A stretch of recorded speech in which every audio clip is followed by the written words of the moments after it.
So my name's Sam Saad. I'm the Chief Commercial Officer at Eagle, and that's precisely what we do. We automate gates and yards. Could you please introduce yourselves, panelists? Taylor? I'm Taylor Otella. I'm a logistics consultant at Kimberly-Clark, and I oversee and help lead our digital shipping initiatives. Yeah, hi, I'm Raghu from PepsiCo. I'm part of the strategy and transformation team at PepsiCo, focused on new technology in the logistics space. Great, thank you both. I also want to thank our partners, Overhaul, for including us in the session. And a really good way to think about what that partnership looks like is that Overhaul secures the movement and Eagle automates the handoff.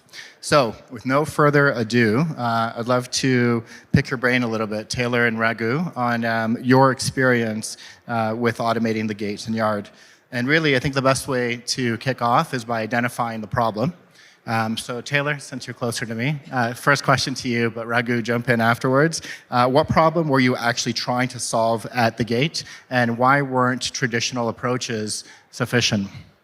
So the problem we're trying to solve at our gate is it's the first step in the yard management process when a driver arrives to our facility. So we're relying on security personnel at the gate to ensure that they're entering the accurate information into the system so that your YMS system is as accurate as possible. So a lot of the times when you're asking security personnel to do logistical tasks, we were seeing issues, with the system and ensuring that our data is accurate throughout the entire process. So if you miss it at the gate, then it's going to be messed up for the rest of the time of the life cycle of that trailer. So that was really what we were trying to solve in the beginning, is ensuring an accurate yard management system.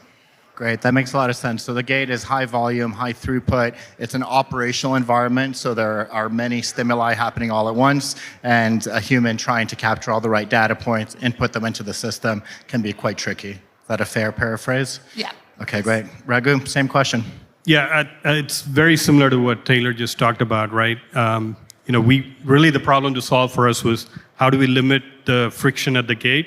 How do we make that process seamless? And obviously, the technology is pushed forward leaps and bounds, right? So it's a lot of the things that Taylor talked about.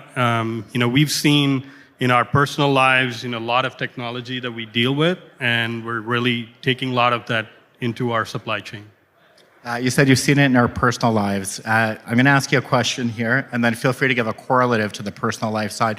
What does an automated gate actually look like?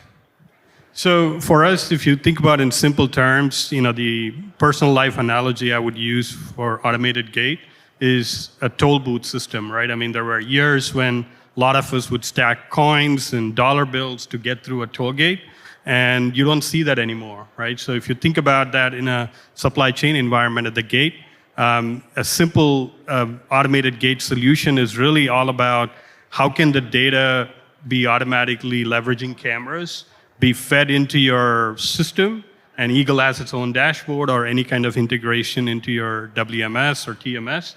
And how do you prevent or eliminate the manual process, right? It's really getting all the details from a trailer or tractor and having accurate information, timestamped visual evidence that you can then, based on the use case, leverage them in the future. So in simplest terms is, how do you make that whole process seamless through the latest vision intelligence and gate solutions that are out there?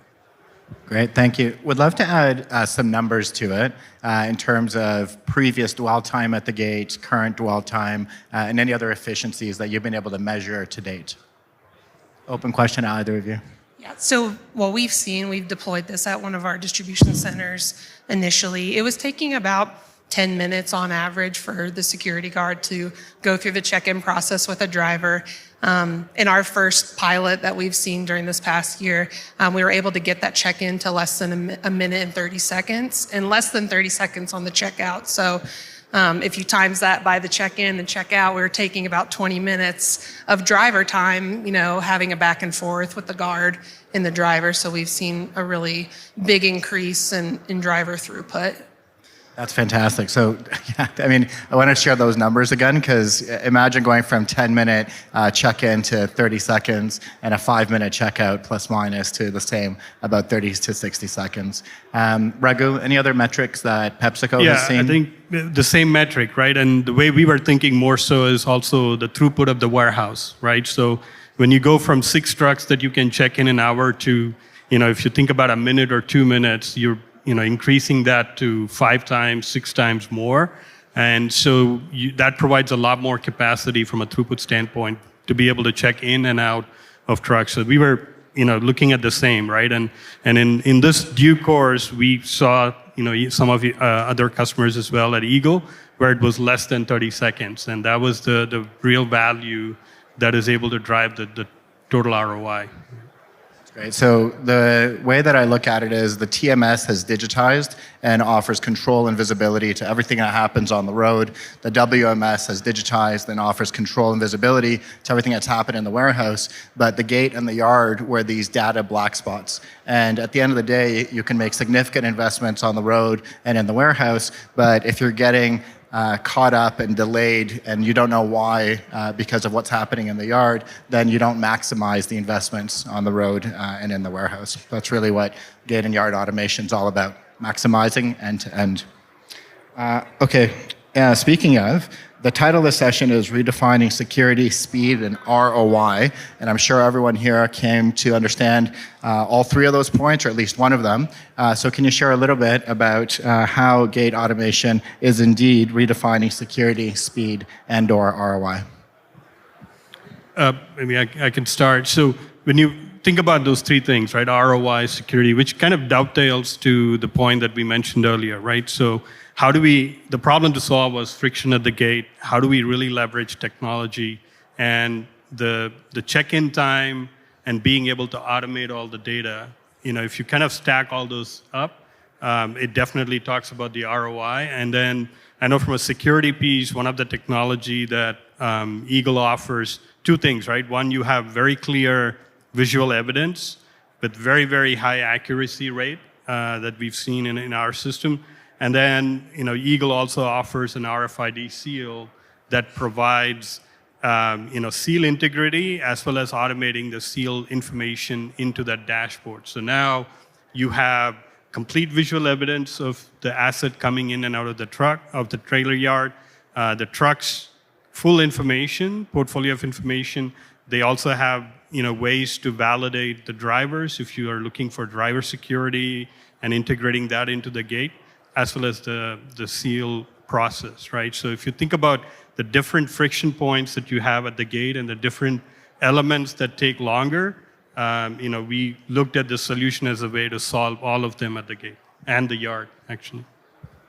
Yeah, I think building on top of that, in the past, you have to go dig through manual data logs in order to figure out, if you have a claim of some sort, you don't have a digital repository of the interactions of a driver at your gate. You're having to go back through manual logs and figure that out. So having a 360-degree view of the trailer that's notating any physical damage via the cameras, that's simply something a human eye. It's really hard to do that with people, to be taking a 360-degree view, notating, one of our Kimberly-Clark standards is to ensure that your tandems are slid.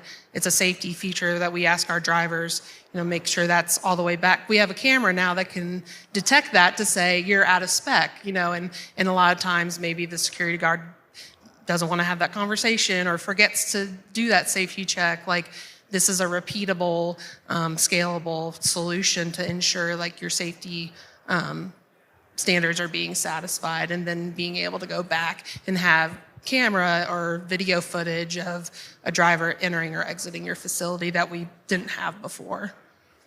That makes a lot of sense. I have a few questions there, but I also want to remind the audience, I believe, if we can put up the QR code, if you have any questions for the panelists, feel free to scan that QR code and then ask your questions, and I think they'll be coming up on one of these screens. So are those up right now? I can't see the side screens. Okay, so if folks in the audio booth can please put up the questions, that'd be fantastic. I want to recap a couple of the value propositions that we've heard so far. So the first is the dwell time, and we quantify that decrease. The next one is the number of data points that are reliably captured and verifiable through a dashboard. And I also heard you mention being able to capture physical damage. So that really touches the claims process at the end of the day. If you have a visual record of a vehicle when it's going into the yard, a visual record of the vehicle as it's exiting the yard, you can very clearly ascertain if there was any damage that occurred within the time in the yard. And also the claims process on any of the SLAs, detention and demurrage. Because again, there's a verifiable record that's controlled by the facility operator in this case. So you don't have to rely on a 3PL's telematics system or pen and paper to validate if SLAs are being met and if any claims around detention and demurrage are actually valid. Is that a good synthesis? Yes. Concision? Yep. Okay, beautiful. So my next question is about timing. Fundamentally, computer vision technology has been around for quite a while. There's been some fundamental breakthroughs on the tech side that allow for the accuracy needed to be able to do character recognition, i.e. being able to actually read the symbols, characters on these trucks in a high velocity, high throughput environment. Let's put that within brackets for a moment and say we're in a technological age where you can actually get the accuracy needed. From an operational perspective, why now? Why not 5 years ago in terms of digitizing the yard and the gate and automating the yard and the gate? Raghu? Yeah. So I think it's probably mostly a confluence of timing and the business need. 5 years ago, this looks like a distant memory, but we were in that COVID situation, right? So there was a lot of other external factors, whether even 5 years or a few years ago as well, right? So I think the technology was there, but I think there were still a lot of other things that the supply chain had to work through in order to make sure. So the focus was more around, throughput and getting things out. And I think it was more of an intersection of where the technology is, how accuracy. One of the key things that we were really focused on is uptime of the system, right? And Eagle obviously has proven that their system's uptime is extremely high because what you don't want to end up is having a really good technology, but the uptime is low, then you end up back in the same boat. So for us, I think it was more of a timing, and we were trying to solve, a few other problems, and this kind of ended up becoming one of the big ones that we needed to solve, right? Thank you. Two things come to mind. I think the integration capability that we have today was not as sophisticated as it was 5 years ago, and that's really what matters to us. So instead of having a standalone system that lives, you can really integrate your gate automation system with the rest of your, system environment like our YMS, our WMS, and it's not just another standalone thing that someone else has to go operate. And so, and I think that, you can tell by how many people are in this room. 5 years ago, I don't think people really cared about the yard too much, and so it is becoming more and more predominant, and people are realizing that how much value exists in the yard and at the gate. And so you have more leadership approval and support and being able to push more of these things along than you did 5 years ago. Yeah, we've been seeing that feedback as well. Whereas the yard wasn't a top 10 strategy 5 years ago, it's now top 3 in many situations. You mentioned integration, and we haven't talked too much about that. So obviously the system works through computer vision at the gate. It's capturing a bunch of data points. But what happens from that juncture? What does the system do with that data? And what's that upstream and downstream value enablement? Back to you, Taylor. It used to be when a driver showed up, you had to figure out, okay, who are you and what are you here for? And now with the integration piece, upstream, the drivers and their dispatchers and stuff are able to make preset appointments with us in our appointment system. So we already have a record of this driver is pre-checked in. We know he's coming. They're coming at this time with this load. And so that's what helps really speed line the process is when they show up, they show us their QR code or they enter the 4-digit code, and that kicks the process up. So really being able to highlight being able to have that knowledge of what is coming beforehand and being able to streamline that process in that way. And then again, as I mentioned, it really is the integration that feeds back into our yard management system. And it's the starting point for every transaction that's going to occur in that system. And eventually dispatching when that driver leaves with whatever outbound they're taking, that dispatches it out of that system. That feeds back to YMS or WMS in our ERP system. So there's a lot of kind of chain of reactions that happen by all of the events happening at the gate. It's incredible what you can do when you have accurate, verifiable data, right? That can actually enable different workflows. And if you don't mind my saying, Raghu, we're in the beginning of our integration journey, but any comments on what you expect to see from some of those integrations in terms of upstream or downstream enablement? Yeah, I think what we've realized is integration is the key to maximizing the ROI. For us, it's very clear, and that's why we're working closely with Eagle and testing all our systems from an integration standpoint, and even from our partners with transport, and internally we also have a group, PEP Labs, that kind of work through a lot of our internal processes, and that partnership is key for us to leverage the integration and maximize the ROI. So hands down for us, what we don't want is multiple systems. What we want is, even though there are multiple systems, the UX finally should be a one single system that brings all this together. And so even internally, when we look at all our stakeholders, that's been our key, I would say, true north, is how do we leverage and look for those integrations. Thank you, fantastic. My next question is around cargo theft and security in general. So have you seen gate automation, yard automation impact yard security or theft? Trying to leave it as broad of a question as possible. What have been some of the effects around those areas? Yeah, so even in the testing phase, we had an incident, and the site in the past would not have had the clear validation. And in this instance, we had very clear timestamped information of the incident, and the whole claims process that Taylor talked about was pretty much, there wasn't any back and forth, or hey, who said, she said, he said, she said, that type of a scenario, right? So this system, and from a yard, we have obviously a lot of investment and technology on the security aspect. I think this adds another layer from a yard standpoint for us, from a security standpoint. But we've seen from a damage standpoint, or any kind of activity that we need. Unfortunately, even though there's one or two, we need a foolproof system, right? And this offers that for us. Thank you. Yeah, I think being able to validate a driver's license, not necessarily something that you store, because that invites a whole nother, set of standards that you'd have to adhere to. But just to do the initial validation that, yes, this license is active and it is who this person says they are, that adds another layer of security to the, and really gives for us to be able to highlight where we might have opportunities that we wouldn't have known about prior to having a system like this. So again, we're, clipboard, pen and paper, manual logs. It's really hard to go back and dimension what a problem you have until you kind of introduce a system like this and be able to digitize the information. It's night and day. Yeah. I would say. I want to make it a balanced discussion as much as possible. So we've talked a lot about the benefits from many different angles. My main question is, what are some of the challenges? And hopefully positively, how have you overcome those challenges? So from a PepsiCo standpoint, we have a group called PEP Labs.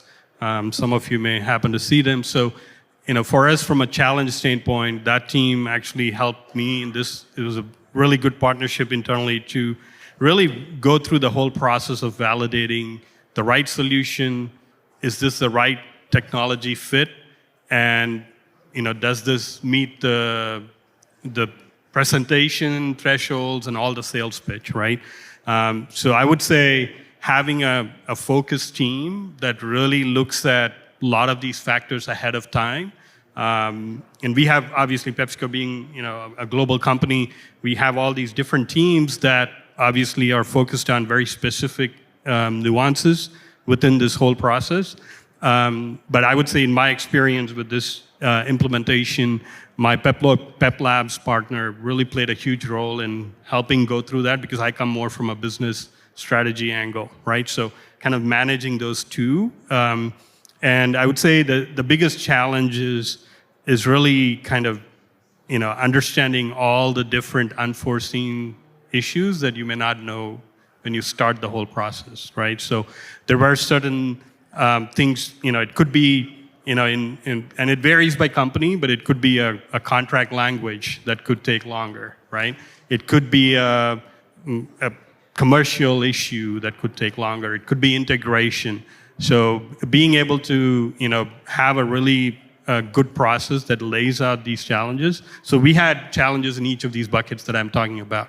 But we had a focus team that worked through each of these, and it was very time bound. And so we were able to kind of at least not get stuck too long in a process, but have kind of a clear roadmap to say what the next steps are and how do we overcome that. I'd say just to build on that, having a cross-functional team. So I'm predominantly in logistics. I care about the logistical tasks that are happening at the gate, but there's a lot of other people involved, like our global security team, our plant managers. We have a lot of other players that all have vested interests in those different SNOPs that are happening. And so having a cross-functional team to work through the challenges that will arise, and there will be hesitation because this is new technology, this is new ways of working for people. So really building confidence in the reliability of the product and how much more you gain by using these technologies over what we're currently doing in our current operations. Yeah, and Sam, if we can add one more thing, and this is probably kudos to Eagle team, and then I'll be talking with Anthony tomorrow and you, Sam. From a Eagle lens, being available to a lot of the process that we go through internally, I think that's another thing that's needed in order to go through the challenges, because either Taylor or myself or my Pep Lab partners, when we bring a vendor in to say, hey, this is the right technology that the company should try, we need the vendor to be available at all times to be able to help us get through those challenges, right? So if there are delays in response from the vendor, then obviously that impacts the trust and everything else from that standpoint. And I would say Eagle team was definitely available from that standpoint. Thank you for saying that, Raghu. Really, the way that we look at it is it might be a little bit more high touch during implementation, and then it should be very low touch after the deployment. So with that in mind, there's a few questions from the audience here. One of them seems particularly pertinent. So from the time the contract is signed to go live, first and foremost, how long did that take? So from a PepsiCo standpoint, I would say we're celebrating 1 year from the time we actually met Eagle. We met at Manifest last year. It was last year at Manifest with my Pep Labs team that kind of obviously you guys work closely with them. For us, I would say from contract alignment to now, it's about, I would say, 4 to 5 months from the contract time to the first location where we had boots on the ground through various other internal processes. So that's, it's obviously varies on the technology, but that's kind of our experience. But prior to that, from the time we met Eagle, we went through our own internal RFP process, comparing, Eagle with other vendors to make sure that, it meets our requirement, it meets both functional and non-functional requirements and such. There's a lot to unpack there, Raghu. So first is we met at Manifest last year. You just heard it here, folks. Manifest is a great place to do business, in case you aren't aware. Second piece is, yes, from contract signing to pre-deployment to actually turning on the system, about 4 to 5 months. And then you touched on, I'm going to go back to all these questions with you, Taylor, but you touched on doing a bit of a environmental review and looking at other players before selecting Eagle. Can you share a little bit about that journey?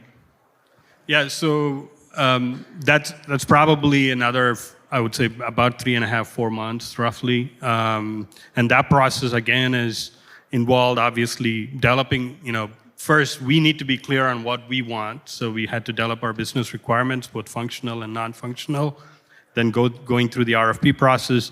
And then really doing multiple customer visits with the Eagle team. We went to a lot of their customers in the US and in Canada as well. So that was the time, that was the 4-month process that from the time we started the RFP to legal and then visiting your customers. That was kind of our process, and then the rest. Great, thank you. I want to answer one of the questions here, Taylor, if that's right. So one of the questions is, how do you validate data accuracy, meaning driver had entered the correct information?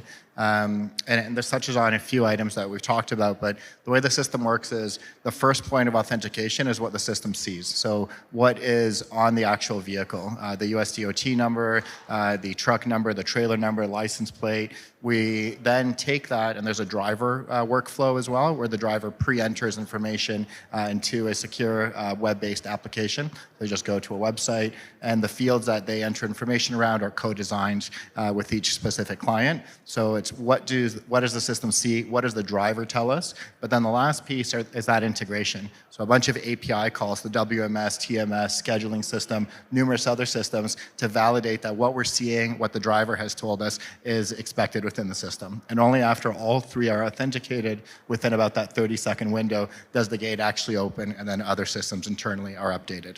Just wanted to get that out there really quick. What question do you want to answer here, Taylor? Anyone that's jumping out to you? If not, I have one for you here, which is you started mentioning wheels turning, right? Actually keeping those trucks moving. Can you speak a little bit more about how that's had impacts either in the throughput at the facility or in relationship with your 3PLs? Yeah, and I think our relationship with our carriers too, like at Kimberly-Clark, we strive to be a shipper of choice. We want to be, respectful of drivers' time. We want them to be in and out of our facilities as fast as possible. So we are measuring ourselves to ensure how long are the drivers sitting at our gates, how long are they waiting in line before they even get to the gate, and all of those are factors in our dwell time and our driver detention, in trailer detention as well. So those are all factors that this system really helps streamline the process and really helps us on that journey to becoming a shipper of choice and ensuring that we're getting drivers in and out as fast as we can. Great, thank you. And have you tested the system fully with fully autonomous trucks? Open question. I think the answer there is pretty straightforward. In the locations that we don't have fully autonomous trucks yet, but I'm assuming it can still pull all the information needed. Yeah, we don't have autonomous trucks yet. I mean, so this question is near and dear to me. If you decide to look me up on LinkedIn, you'll understand why. And what I'll share there is that we are future-proofing the system to actually enable that seamless transaction and data exchange with autonomous trucks. So the notion here is future-proofing the system, future-proofing gates and yards to be able to interact with fully autonomous vehicles. All right, with just about a minute on the clock, I'd love to leave the audience with something practical and pragmatic. So can you share a notion around, if you're looking to procure this kind of system, what would be your practical next steps to vendor validation and then actual implementation? So lessons learned through your journey. I think building that cross-functional team, like I mentioned, and really clarifying that the standard operating processes you're trying to solve in this solution, and what does the goal look like to you, and that will require your cross-functional team to really, hammer out what all we're trying to solve with this type of solution. Thank you. Yeah, definitely everything that Taylor said, and having clear success criteria on what are the key metrics you want to track, and what is your before kind of data points, right? Whether it is detention, damage, security, any of those KPIs, and being able to track after, and having clear tracking mechanism. That was one of the biggest benefit we had, is we had a team that developed a really nice tracking mechanism that can tell us how well the system is working. Thank you. So another shout out to our host, Overhaul. Thank you for organizing this panel. And a big thank you to our panelists, Raghu, Taylor. Thank you. You can find us after the session if you have any questions.